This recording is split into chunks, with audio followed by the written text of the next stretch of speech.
नमस्कार, आप देख रहे हैं के न्यूज। मैं हूं आपके साथ सोनी चौहान। रुक करेंगे स्पीड न्यूज का। मोदी सरकार के दूसरे कार्यकाल का अंतरिम बजट पेश किया गया और वित्त मंत्री निर्मला सीतारमण ने ये बजट पेश किया। छठा बजट, इसमें 5 अपूर्ण और एक अंतरिम बजट शामिल थे। वित्त मंत्री निर्मला सीतारमण दूसरे वित्त मंत्री हैं जिन्होंने लगातार 6 बजट पेश करने का रिकॉर्ड अपने नाम किया है। आम चुनाव से पहले पेश हो रहे इस बजट में गांवों और किसानों, महिलाओं पर खास फोकस किया गया। वित्त मंत्री ने बजट पेश करने से पहले प्रधानमंत्री नरेंद्र मोदी और उनके कार्यकाल की तारीफ करते हुए कहा कि सबका साथ सबका विकास के मंत्र के साथ मोदी सरकार ने इन चुनौतियों का सामना किया। संसद में अंतरिम बजट पेश करते हुए वित्त मंत्री ने पिछले 10 सालों में हुए कामकाजों का जिक्र किया और तो वहीं प्रधानमंत्री के मुताबिक जातियां, गरीब महिलाएं, युवा और अन्नदाता पर फोकस की बात कही। संसद में अंतरिम बजट पेश करते हुए वित्त मंत्री ने पिछले 10 सालों में महिला उद्यमियों को दिए गए 23 करोड़ मुद्रा योजना ऋण का भी जिक्र किया और बोला कि ग्रामीण क्षेत्रों में प्रधानमंत्री आवास योजना के तहत महिलाओं को 70% आवास है। संसद में बजट पेश करते हुए वित्त मंत्री निर्मला सीतारमण ने भारत मध्य पूर्व यूरोप कॉरिडोर को भारत और दूसरे देशों के लिए परिवर्तनकारी कदम माना है। संसद में बजट पेश करते हुए वित्त मंत्री निर्मला सीतारमण ने कोविड का जिक्र किया। बताया कि कोविड के बावजूद पीएम आवास योजना के तहत 3 करोड़ घर बनाने का काम पूरा किया गया। अंतरिम बजट पेश करते हुए स्वास्थ्य के लिए कई अहम ऐलान किए गए और इसके तहत नए मेडिकल कॉलेज बनाए जाएंगे। 9 से 14 साल के बच्चों का टीकाकरण, सर्वाइकल कैंसर वैक्सीन का टीका लगाया जाएगा। अंतरिम बजट में महिलाओं को लखपति दीदी बनाने का लक्ष्य रखा गया है, जिस पर लखपति दीदी के लक्ष्य को 3 करोड़ से बढ़ाकर 2 करोड़ से 3 करोड़ कर दिया गया है। लखपति दीदी दूसरों के लिए प्रेरणा है। अंतरिम बजट में रेलवे को भी सौगात दी गई, जिस पर 3 रेलवे कॉरिडोर ऊर्जा, खनिज और सीमेंट के लिए बनाए जाएंगे। इससे लागत कम होगी और सामान की आवाजाही सुगम होगी।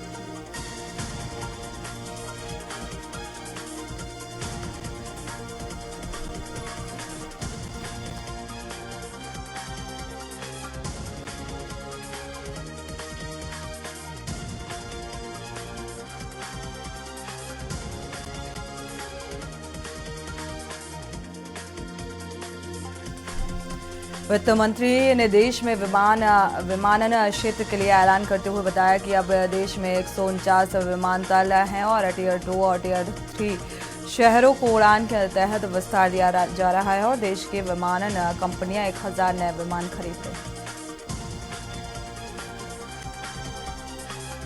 योगी सरकार आगामी 5 फरवरी को वर्ष 2024 और 25 के लिए बजट पेश करेगी। बजट सत्र 2 फरवरी से शुरू होकर 12 फरवरी तक चलेगा। विधानसभा की कार्यवाही शनिवार को भी चलेगी और 10 फरवरी को विधानसभा में बजट को मंजूरी दी जाएगी। मंडल स्तरीय वृहद रोजगार मेले का आयोजन 4 फरवरी को मदन मोहन मालवीय प्रौद्योगिकी विश्वविद्यालय के प्रांगण में किया जाएगा। इसमें मंडल के कौशल प्रशिक्षित 15,000 युवाओं को प्रतिष्ठित कंपनियों में कार्य करने के लिए नियुक्ति पत्र दिया जाएगा। मुख्यमंत्री योगी आदित्यनाथ ने विधान भवन स्थित राजर्षि पुरुषोत्तम दास टंडन हॉल में नवीनीकरण कार्य का टीका उद्घाटन किया और इस दौरान एलईडी पर उत्तर प्रदेश के आध्यात्मिक, सांस्कृतिक विरासत की गाथा की कहानी को देखा और नवनिर्मित श्री राम मंदिर, काशी विश्वनाथ धाम, लोक भवन, विधान भवन, दीपोत्सव आदि गौरव गाथा को देख सीएम ने तारीफ की। लखनऊ में डिप्टी सीएम केशव प्रसाद मौर्य ने एक्स पर ट्वीट कर लिखा है कि मुलायम सरकार ने 1990 में राम भक्तों की हत्या कराई और 1993 में काशी में शिव भक्तों को दर्शन पूजा से रोका। अखिलेश की सरकार में 213 कुंभ में तीर्थ यात्रियों की मौत, इन सब के लिए सपा को लोग कभी माफ नहीं करेंगे। ज्ञानवापी परिसर में व्यास जी के तहखाने में जिला अदालत में आदेश के बाद भी पूजा अर्चना। तहखाने में 30 साल बाद दीप जले। कोर्ट का आदेश आने के बाद तहखाने में बैरिकेडिंग हटा दी गई। तड़के ही पूजा के लिए लोग जुटने लगे और कड़े प्रशासनिक सुरक्षा घेरे में पूजा की शुरुआत हुई।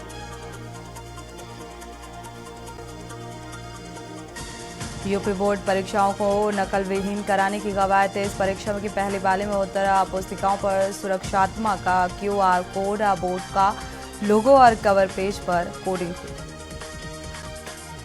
लखनऊ में राज्य सेतु निगम के MD बने धर्मवीर IAS कामता प्रसाद सिंह विशेष सचिव PWD ने आदेश जारी किया। अभियंता अयोध्या PWD थे धर्मवीर सिंह और MD यूपी राज्य सेतु निगम बनाए जाने के आदेश जारी किए। चीफ इंजीनियर अयोध्या PWD का चार्ज मार्च तक रहेगा। कानपुर में बीते दिन 4 दिन से अलग अलग जगहों में मगरमच्छ को देखा गया, जिसके बाद गंगा किनारे रह रहे लोग दहशत के माहौल में जीने को मजबूर और वन विभाग की टीम यहां पर मौके पर मौजूद। वन विभाग की टीम ने कोई एक्शन फिलहाल अभी तक नहीं लिया। मौसम में थोड़ा सुधार भले हुआ हो, लेकिन इसका असर उड़ानों पर भी देखने को मिल रहा है। लखनऊ आने और यहां से उड़ने वाली फ्लाइट लेट है। यहां तक कि खराब मौसम की वजह से मुंबई में लखनऊ आने वाली फ्लाइट को दिल्ली डाइवर्ट किया गया। कोर्ट द्वारा ज्ञानवापी के तहखाने में हिंदू पक्ष को पूजा पाठ करने की अनुमति दिए जाने पर बीजेपी नेता अपर्णा यादव ने खुशी जताई। कहा कि हिंदू समाज न्यायालय पर पूरा विश्वास करता है। ये जीत पूरे समाज के लिए बहुत बड़ी है। ये जीत साक्ष्य के चलते हुई है।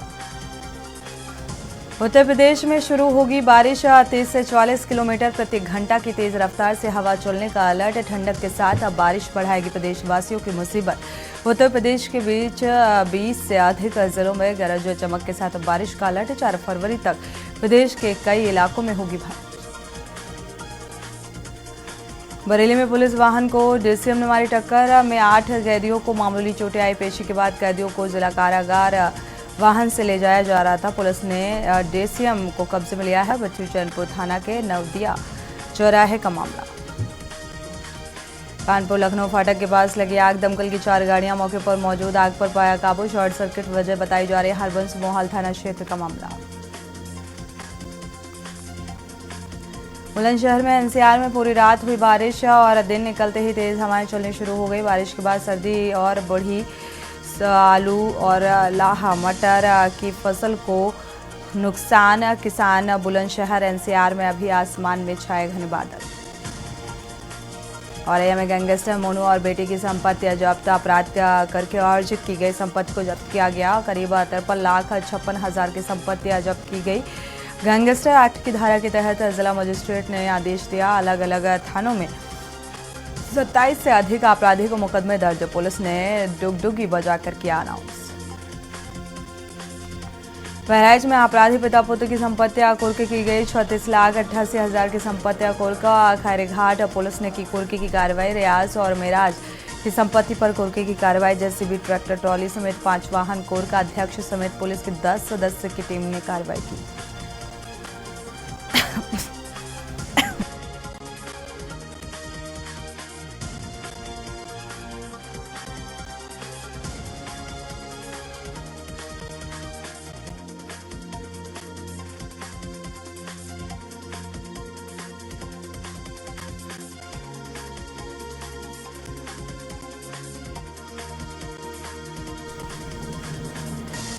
बाराबंकी में लापता हुई छात्रा का शव संदिग्ध हालत में नहर में मिला। किशोरी के लापता होने के बाद उसकी मां ने एक युवक पर अपहरण का केस दर्ज कराया। ग्रामीण हत्या पर शव नदी में फेंके जाने के लिए आशंका जताई।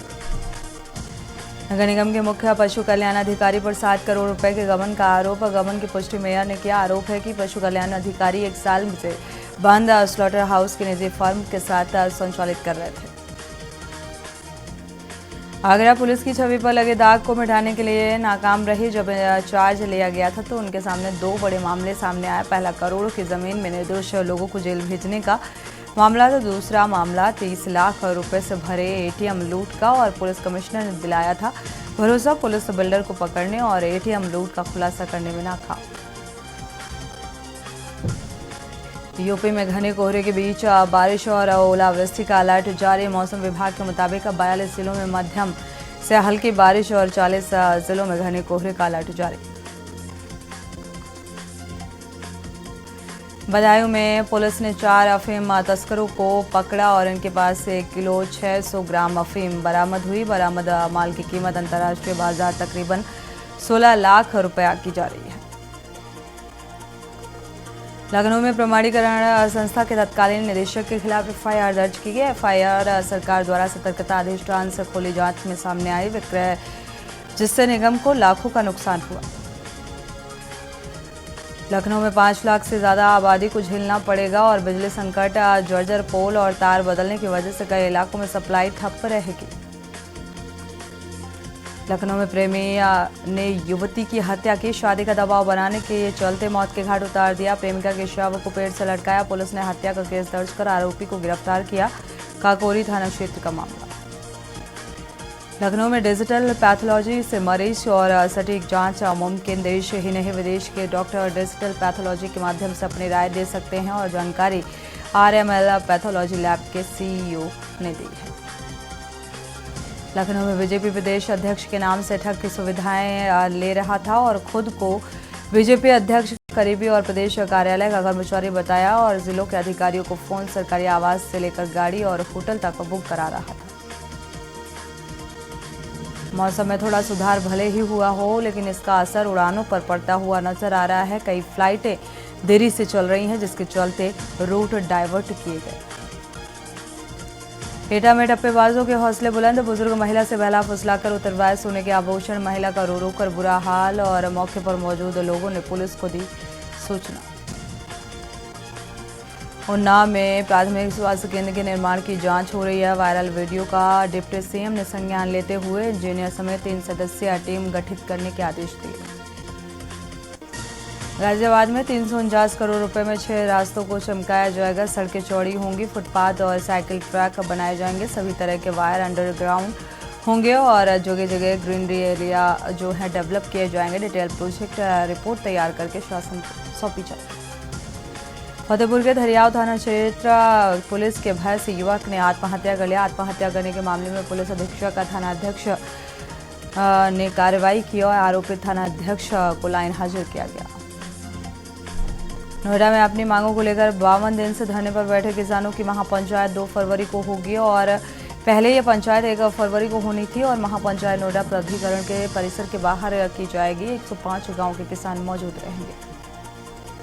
आगरा को 94 नए लेखपाल मिले, जिसमें 48 आरक्षित और अन्य पिछड़ा वर्ग के 24 अनुसूचित जाति के 12 अनुसूचित जनजाति 1 और ईडब्ल्यूएस के अंतर्गत 9 अभ्यर्थी जनपद आगरा में तैनाती की गई। आवंटित किए गए चयनित अभ्यर्थियों को तहसील आवंटित कर दिया गया। जिलाधिकारी प्रशासन ने सूची जारी की है। आगरा में भारत की सबसे बड़ी बॉक्सिंग फाइट 31 मार्च को आगरा में होगी। चैंपियनशिप में 10 देशों के 20 इंटरनेशनल खिलाड़ी 10 मुकाबलों में अपने अपने टाइटल जीतने के लिए दम दिखाएंगे। एटा में एसडीएम चालक पर ठगी का गंभीर आरोप। अनुसूचित जाति की जमीन बेचने की परमिशन कराने के नाम पर 60,000 रुपए ठगी का आरोप लगा। पीड़ित ने न्याय के लिए लगाई वरिष्ठ पुलिस अधीक्षक से गुहार। नए डीएम इंदिरा विक्रम सिंह गाजियाबाद पहुंचे। 5 star hotel Radisson Blu Kaushambi में हुआ स्वागत। इस दौरान निवर्तमान डीएम राकेश कुमार सिंह ने का विदाई समारोह हुआ।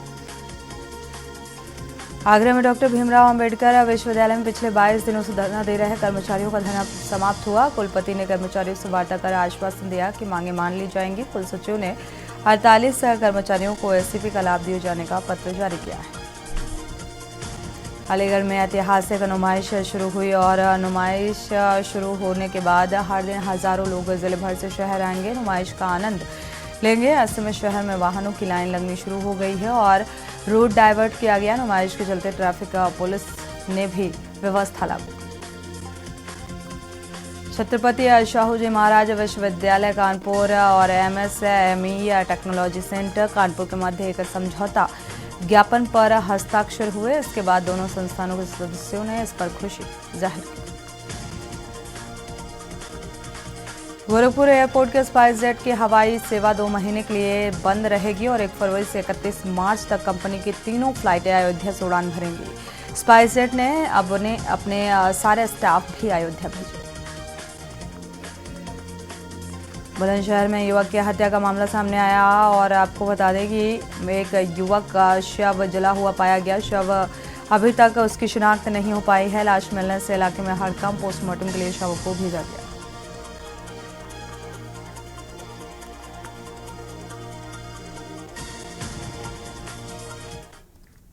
अयोध्या का रुख करते हैं, जहां पर सीएम योगी आदित्यनाथ पहुंचे हुए हैं और यहां पर विमान सेवा की शुरुआत गोयल जी, तो वर्चुअल से मुख्य जुड़े सलाहकार स्पाइस और ये सौगात दी।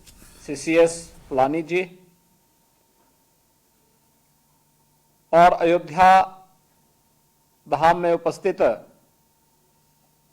सभी महानुभाव, मैं सबसे पहले माननीय प्रधानमंत्री जी को, केंद्रीय नागरिक उड्डयन मंत्री माननीय श्री ज्योतिरादित्य सिंधिया जी और जनरल वीके सिंह जी को हृदय से आभार व्यक्त करता हूं, जिन्होंने उत्तर प्रदेश में एयर कनेक्टिविटी को बेहतर बनाने के लिए अपना पूरा ध्यान दिया और उत्तर प्रदेश, जिसके कारण आज देश के अंदर एक तेजी के साथ उभरती हुई अर्थव्यवस्था के रूप में स्थापित हुआ है। मेरे लिए आज का दिन इसलिए भी महत्वपूर्ण है, उत्तर को दक्षिण से, पूरब से, पश्चिम से जोड़ने के लिए 8 ऐसी फ्लाइट का शुभारंभ होने जा रहा है। दिल्ली अयोध्या के बीच में, चेन्नई अयोध्या के बीच में, अहमदाबाद अयोध्या के बीच में, जयपुर अयोध्या, अयोध्या पटना, अयोध्या दरभंगा और अयोध्या मुंबई तथा अयोध्या बेंगलुरु के बीच में, जिन्हें स्पाइस जेट प्रारंभ करने जा रहा है। इससे पहले दिल्ली, अहमदाबाद, मुंबई, कोलकाता, बेंगलुरु के लिए अयोध्या से वायु सेवा प्रारंभ हो चुकी है, जो सफलतापूर्वक संचालित हो रही है। 30 दिसंबर 2023 को आदरणीय प्रधानमंत्री जी ने अयोध्या धाम के इस नए एयरपोर्ट का, इंटरनेशनल एयरपोर्ट का उद्घाटन किया था। अभी 1 माह ही हुआ है, लेकिन इस 1 माह के दौरान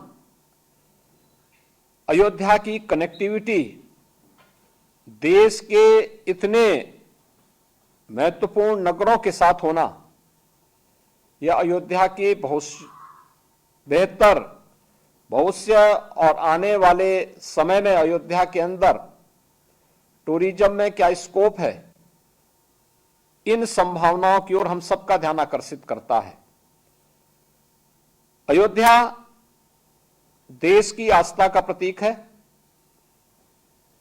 जन भावनाएं अयोध्या के साथ जुड़ी हुई हैं, प्रभु श्री रामलला के साथ जुड़ी हुई हैं।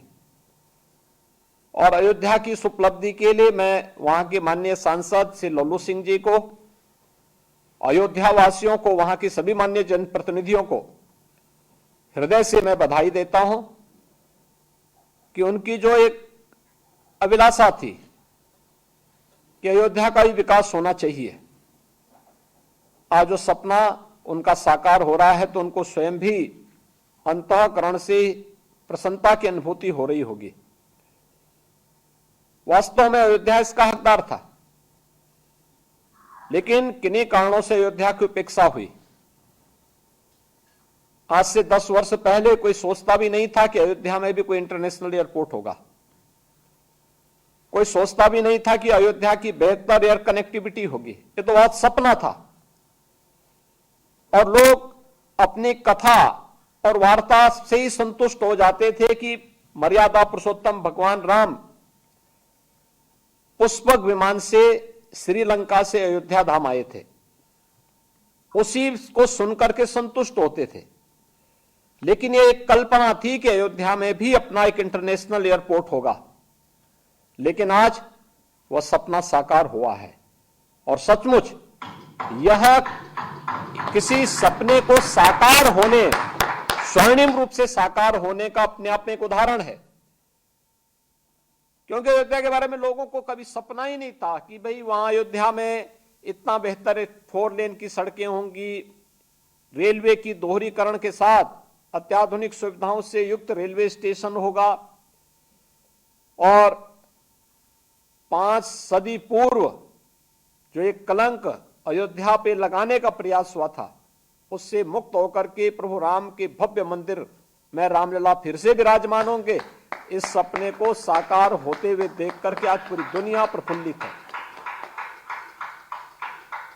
22 जनवरी का कार्यक्रम केवल एक कार्यक्रम मात्र नहीं है, प्रभु तो सर्वव्यापी हैं, लेकिन ये वास्तव में भारत के गौरव की पुनर्प्रतिष्ठा का कार्यक्रम संपन्न हुआ है। भारत के हर नागरिक के चेहरे पर जो तेज है, जो उत्साह है, जो उमंग है, वह एक नए भारत की तस्वीर को प्रस्तुत करता है जो 2047 तक भारत को दुनिया के एक विकसित देश के रूप में स्थापित करने के प्रधानमंत्री जी के संकल्प को पूरा करेगा। और मेरे लिए आस्था के साथ साथ उत्तर प्रदेश के अंदर एक ऐसे उत्तर प्रदेश को देश की आबादी के ग्रोथ इंजन के रूप में अपनी भूमिका का निर्वहन कर पाए, उस देश से अयोध्या का विकास बहुत महत्वपूर्ण है। मैंने देखा है पिछले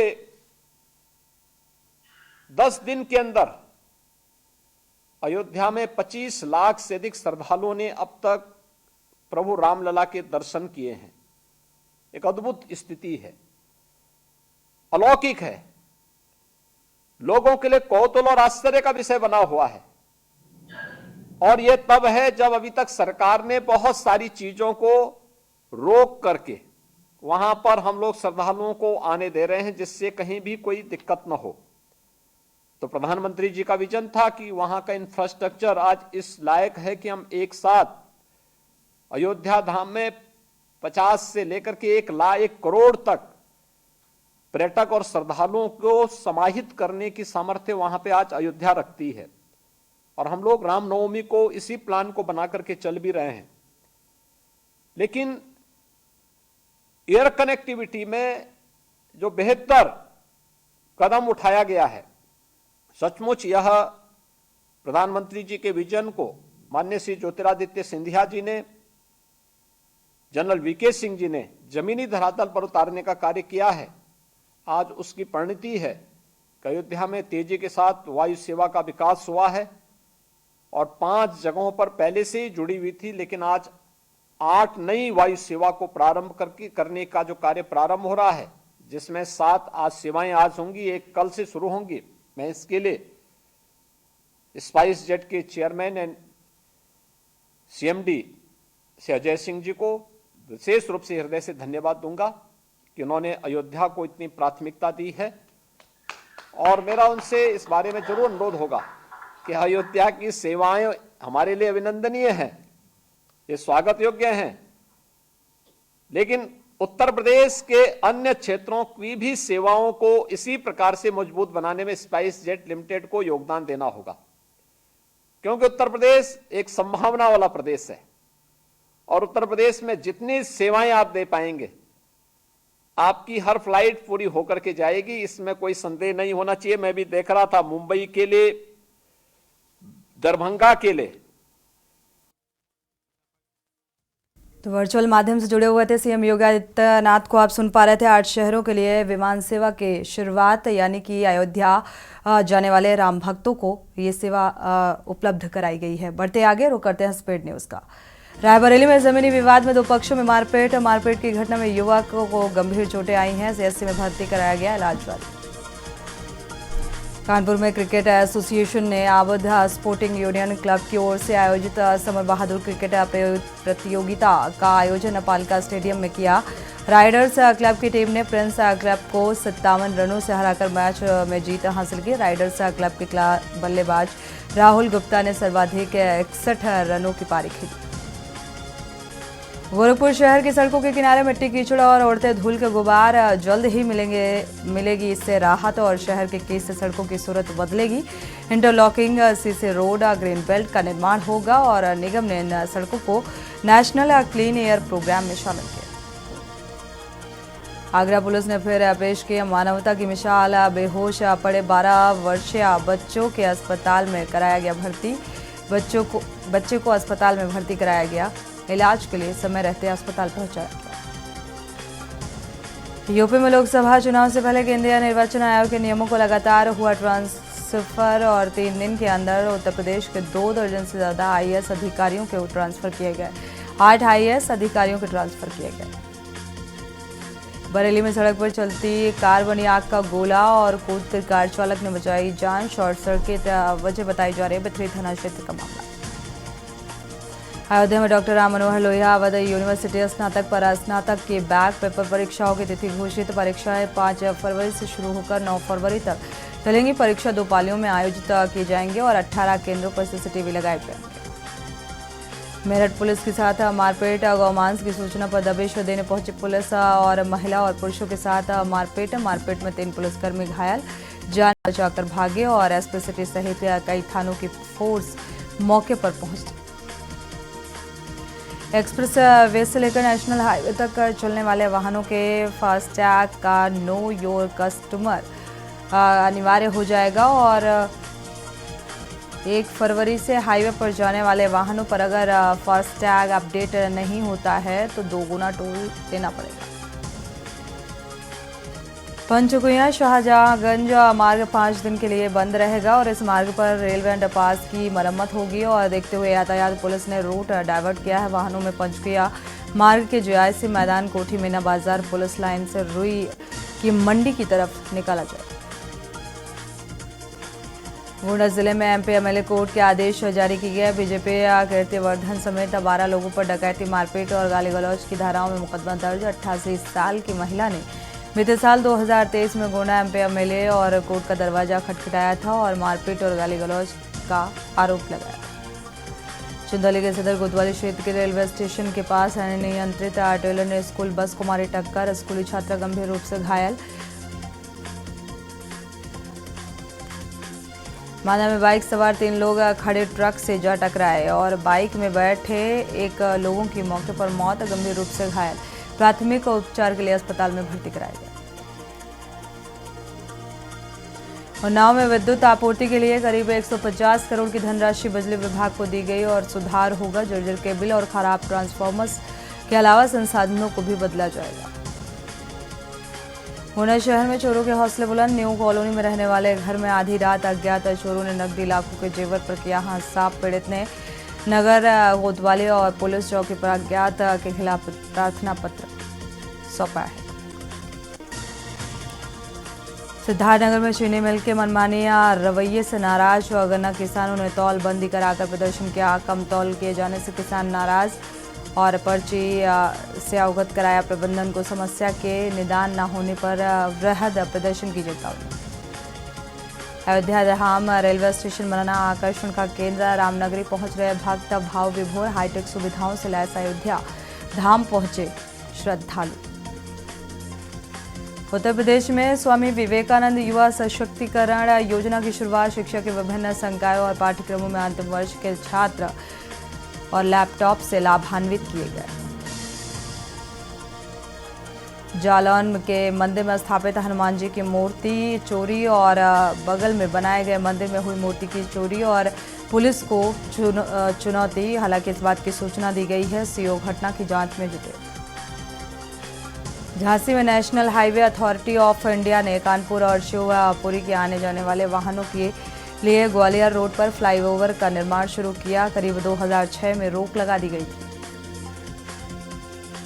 आईआईटी कानपुर में अब पीजी छात्रों के लिए टर्मिनेशन पॉलिसी होगी लागू। 1 माह में 3 आत्महत्याओं के बाद छात्रों को राहत देने में सैद्धांतिक बनी सहमति। इस प्रस्ताव पर जल्द ही अंतिम मोहर लगेगी। सुविधा का लाभ मिल सकेगा छात्रों को। पीलीभीत में ठेला पर मरीज को ले जाते समय वीडियो वायरल। अधिकारियों ने लिए संज्ञान। एम्बुलेंस एजेंसी को नोटिस थमाया गया। कार्रवाई सीएमओ ने दिया आदेश। 10 से 15 मिनट में एम्बुलेंस पहुंचना चाहिए।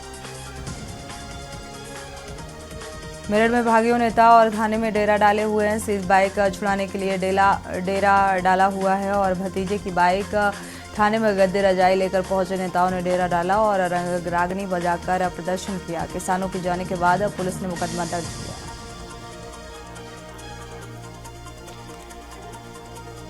बरेली में कलयुगी शिक्षक ने नाबालिग छात्र को पीटा। शिक्षक ने क्लास 9 के छात्र के साथ जमकर मारपीट की। थाने में शिकायत की गई। प्रबंधन मामले में समझौता कराने में जुटा। प्रिंसिपल ने भी आरोपी से पूछताछ की है, खिलाफ कार्रवाई की बात कही।